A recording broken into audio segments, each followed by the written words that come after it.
Hello everyone welcome to my channel पिला माने आज वीडियो रे तुम मानकर अष्टम श्रेणी प्रोजेक्ट वर्क जहा कि संस्कृत विषय रो हमें आज पांचटी रो प्रश्न उत्तर गुडी को आलोचना करनेबा। तो देखो ता मध्यरु जे कोनोसी तुम मानको दुईटी पसंद आसीबो तो दुईटी विषय रे तुमे प्रोजेक्ट करिवो। तो देखो प्रथम प्रश्न एक रे वर्ण प्रथमे स्थापयित्वा संस्कृत शब्दान निर्मियत पंच शब्द। तो ये देख पिला माने पांचटी शब्द गठन करिया पई कहिछि एवं तळे किछि वर्ण गुडिक देइछि। ए वर्ण गुडिक नै हमें शब्द गठन करबा। तो वर्ण गुडिक हेउछि देखो एठी संस्कृत रे देइछि अ आ क ख ग दंतेश तालबेश भ ग एई भली भाबरे सब देइछि म र ह पर्यंत। तो ए वर्ण गुडिक नै कि हमें पांचटी शब्द गठन करिबा एवं तार अर्थ लेखिबा। तो पांचटी शब्द देखो पिला माने एक रे कमलम कमलम अर्थात पद्म, तापर दुई रे गजह माने हाथी, तीन रे आम्रम आम्रम अर्थात आंब, तापर चार रे पवन अर्थात पवन, पांच रे सरह सरह माने लेखिबो पोखरी। तो एई भली भाबरे पांचटी शब्द लेखिबो। 2 नंबर एतान शब्दान प्रयोज्य वाक्यानि रचयत अपि च मातृभाषया अर्थं च लिखत पंच वाक्यानि।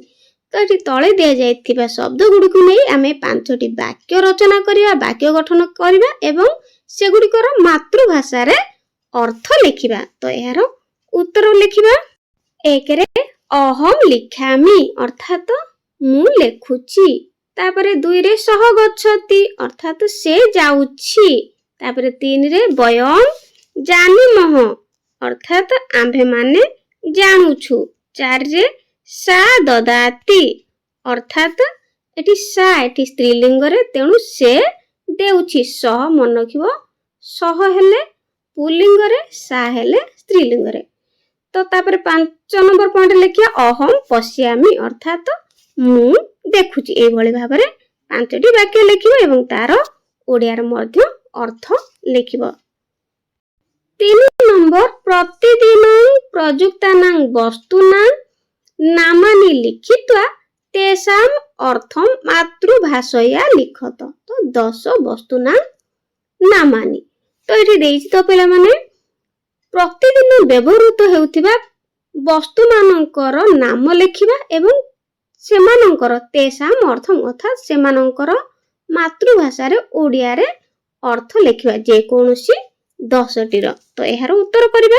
तो 10टी वस्तुर नाम हला एक रे क्रमिक संख्या दबा, तापर संस्कृत नाम लेखिबा, ओडिया रे अर्थ कोन हेबो लेखिबा। देखो एक रे लेखनी लेखनी अर्थात कलम, दुई रे पुस्तकम माने बही, 3 नंबर रे दूरभाष माने टेलीफोन बा मोबाइल हेबो, तापर 4 रे घटी अर्थात घंटा, तापर 5 रे चषक माने मन रखिबो ग्लास, 6 नंबर रे सुतह माने मुणी बा बैग, तापर 7 रे आसंद माने चौकी, 8 रे व्यजन माने पंखा, तापर 9 रे उत्पीठिका माने टेबुल, 10 रे दर्पण माने आईना। तो एठी मध्य तुमे माने किछि ए वस्तु गुडी को मध्यरु चित्र मध्य किछि रो तुमे माने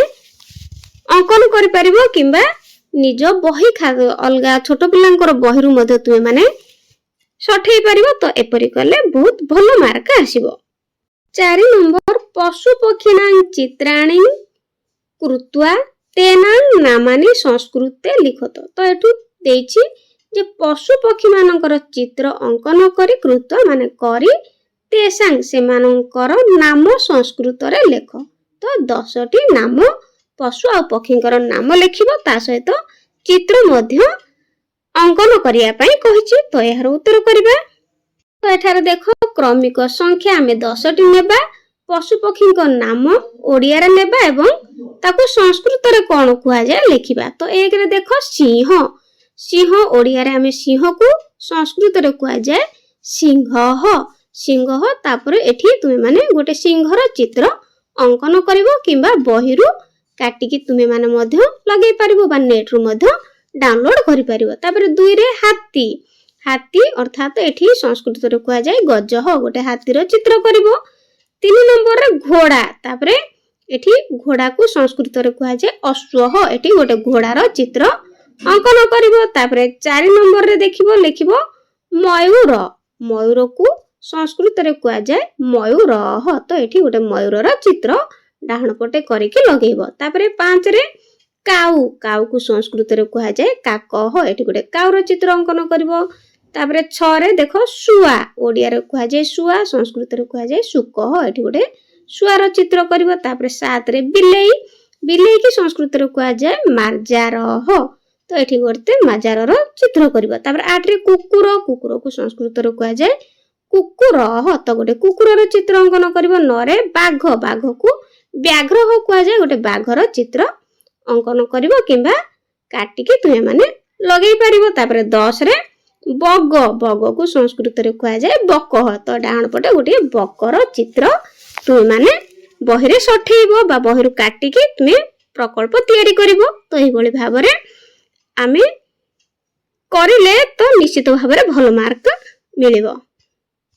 5 नंबर विद्यालयस्य चित्रं कृत्वा संस्कृते विद्यालय विषये लिखत 10 वाक्यानि तो विद्यालय रो चित्र करिवो चित्र करिकी संस्कृत रे विद्यालय विषय रे 10 धाडी रे लिखिबो। तो चित्र करिवो प्रथम तापर विद्यालय विषय रे 10 धाडी रे संस्कृत रे लिखिबो। तो यार उत्तर करिवे। तो पिला माने एही परि भाबरे गोटे विद्यालय रो चित्र निजे अंकन करिवो किंबा डाउनलोड करिकी प्रस्तुत करि परिबो। तो निश्चित भाबरे विद्यालय रो चित्र देइछि करिया पई तेनु एही भली चित्रटी निश्चित भाबरे करिवो। तापर एही विद्यालय विषय रे हमें 10 धाडी लिखिबा। 1 रे एसह मम विद्यालयः अस्ति यार अर्थ होछि एहा मोर विद्यालय। 2 रे मम विद्यालयस्य नाम डैश अस्ति तो एठारे निज निज विद्यालय रो मु जेमति मो विद्यालय रो नाम लिखिली उत्कलमणि उच्च विद्यालय। तो एठारे तुमे माने निज निजर विद्यालय रो नाम लिखिबो। तापर 3 नंबर पॉइंट लिखियो मम विद्यालय अति सुंदर अस्ति मो विद्यालय अति सुंदर अटे। तापर 4 रे अत्र अनेक छात्र पठन्ति एठारे अनेक छात्र पढन्ति। 5 रे मम विद्यालय अनेक शिक्षकाः सन्ति मो विद्यालय रे अनेक शिक्षक अछन्ति। 7 रे सर्वे शिक्षकाः स्नेहेन पाठयन्ति सबु शिक्षक स्नेहर सह पढान्ति। 7 रे विद्यालय एकम सुंदरम उद्यानम अस्ति विद्यालय रे एक सुंदर बगीचा अछि। 8 रे अत्र एकम विशालम क्रीडांगनम अपि अस्ति तो एठारे अत्र माने एठारे एक विशाल खेल पड़िया मध्य अछि। 9 रे अहम प्रतिदिन विद्यालयम गच्छामि मु प्रतिदिन विद्यालय को जाए। 10 रे मह्यम मम विद्यालय अति रोचते मह्यम अर्थात मोते मोर विद्यालय खूब भल लागे। तो एही भली भाबरे विद्यालय विषय रे 10 धाडी लिखिबो। तो वीडियोटी केमति लागला कमेंट रे निश्चित जणाइबो। आ संस्कृत प्रोजेक्ट करिया पई बहुत कमेंट आसीथिला तो फाइनली वीडियो अपलोड करली। तो वीडियोटी केमति लागला कमेंट रे निश्चय जणाइबो आ सब्सक्राइब करिया पई जमारो भूलिबनी। Thank you for watching.